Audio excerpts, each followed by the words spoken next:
হয়েছে। আলহামদুলিল্লাহ, আসসালামু আলাইকুম। আজকে আমি আপনাদের সবার সামনে দাঁড়িয়েছি একটি সুখবর নিয়ে।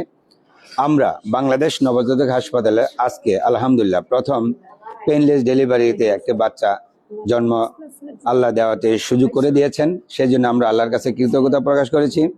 বাবুটার বাবা এবং মায়ের বাড়ি খাগড়াছড়ি। ওনারা খাগড়াছড়িতে ঢাকা শহরে এসেছেন। ওনারা বাংলাদেশ নবজাতক হাসপাতালে ডেলিভারির জন্য এসেছিলেন। প্রথমে মনে হচ্ছিল এই বাবুটাকে আসলে মাকে সিজারই করতে হবে, কিন্তু না, আল্লাহর রহমতে এই নবজাতক হাসপাতালের যে চৌকস গাইনোকোলজির এবং অবস্টেট্রিশিয়ান টিম আছে, এই টিমের সার্বিক সহযোগিতায় আমরা এই বাবুটিকে আলহামদুলিল্লাহ পেইনলেস ডেলিভারি অবস্থায় দুনিয়াতে আনতে আমরা আলহামদুলিল্লাহ সক্ষম হয়েছি।